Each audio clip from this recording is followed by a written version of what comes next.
There we go.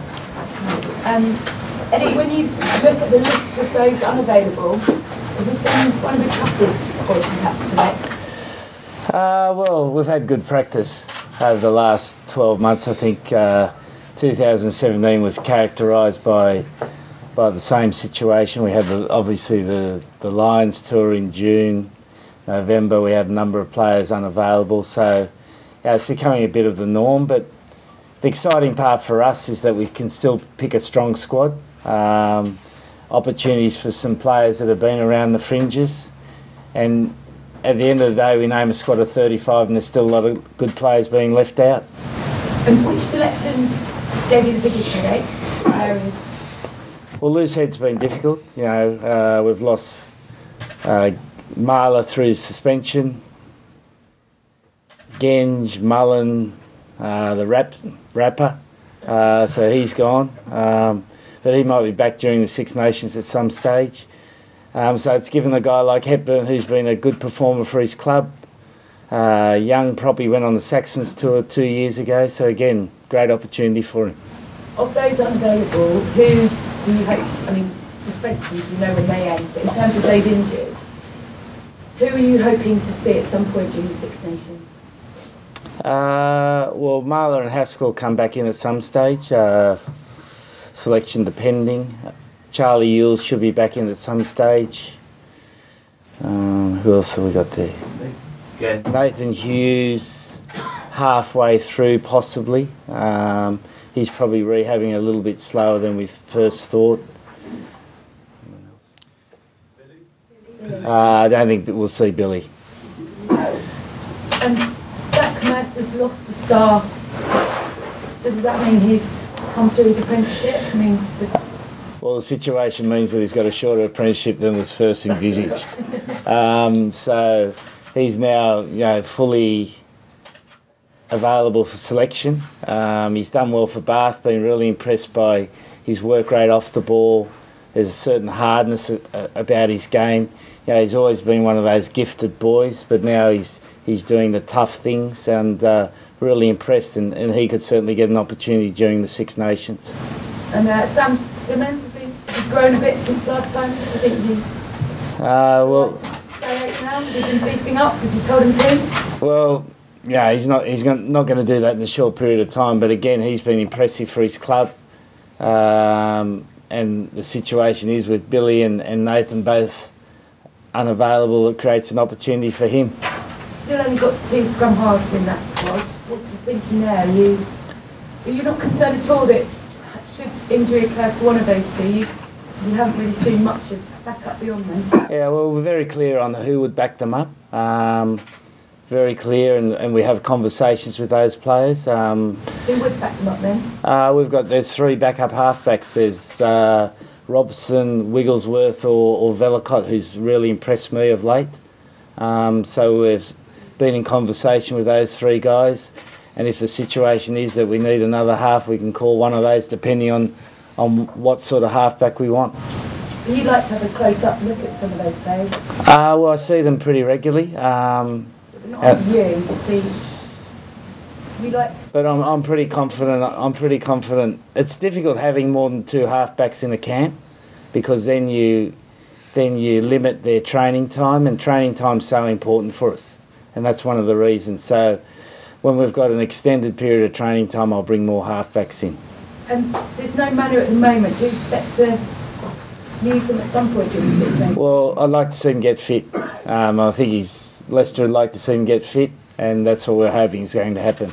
And if he does that, then he'll be a chance to get selected. How far away do you think he is then from his fitness or his best? Well, I think he's looking sharper every week. He's had a long time off the game, and he needs to find that sharpness, because when he moves up to the international level, the requirement for that sharpness is even more, even stronger. So we'll just wait and see. Appraise him, watch him carefully. His attitude's been first class, so there might be a stage during the Six Nations where you can bring him back in. Just finally, Jack Knowles named as an inside back.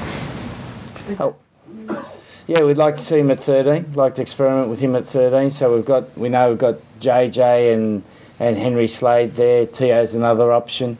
but that's a possibility that we'll look at Jack Noel at 13. Eddie, do you think the squad, as it stands now, that you named today, is good enough to win the Six Nations? Well, you read the papers and, you know, we might as well not turn up. I don't know why we're having this press conference. Ireland's dominating Europe, their sides are going well, they've got this central contracting system that allows them to have their players at their peak. So, as you've seen, we've got 13 players out. We've got no hope. So you're not the favourites by any means, Eddie? Well, I'm not a bookmaker. No, but you're the coach. But I know we've got a squad good enough that's going to work very hard, that's going to maximise the ability we've got, and we're going to put ourselves in the position to win the Six Nations. Could I just ask you quickly about bans? I mean, it's interesting that Haskell gets 4 weeks for a bad tackle, a dangerous tackle, and Bastro gets 3 weeks for seemingly using homophobic language.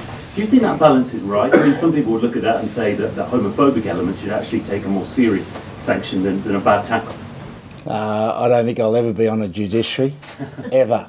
And I'm not prepared to make any statement on what a judiciary does. Okay, sure. Zach Mercer is a guy who, I mean, people in rugby will know him, I'm sure, he's been so good at age group level. Maybe some people watching the Six Nations won't be aware of him. I mean, is he the future of English rugby? I mean, how good do you think he can be in that position? He's a good young player, but he's got a lot of work to do on his game. He's done a hell of a lot in the period that we've picked him from November to now, but he's just got to continue working hard on his game. He's got some nice natural skills that allows him to be selected in the first place, and now it's a matter of his hard work, his attitude, his willingness to do the things that hurt. Eddie, what are you expecting from Italy in that first game? Well, they're a well-coached side, Conor O'Shea and Brendan Vedder have done a good job. I thought in November they played some much better rugby. They've discovered some good new talent. They've still got their iconic players in Parise. The young number 10, Kane, has been playing some good rugby. And if you look at their last game against South Africa, the 20-minute marker was 7-6 and they had South Africa under pressure. They weren't able to sustain that. But again, they're having more control over their players, so I would probably think that for the Six Nations they're going to be fitter, which has traditionally been one of their problems. So I think it's going to be a tough old game. Eddie, do you think it's wishful thinking that England are so vulnerable with going for a third successive title and 1 loss in 23 games? Sorry, I don't understand the question. You said you're being talked down rather than talked up for this situation. Well, you guys do it, I don't. I can't tell you what to say. So you don't see any difference between the way you're coming to this Six Nations to the previous two that's just as powerful? I think so, definitely. Could you just talk about Mike Brown? He's had another knock, hasn't he? Is Mike okay? Well, he's got some blurred vision, but he's been to the surgeon. We anticipate he probably won't train too much at Portugal, just get some sun, fish, and recuperate, and maybe at the end of the week he'll start training with us, but he should be right for Italy. Okay, we'll leave it there and move downstairs for a writer's briefing.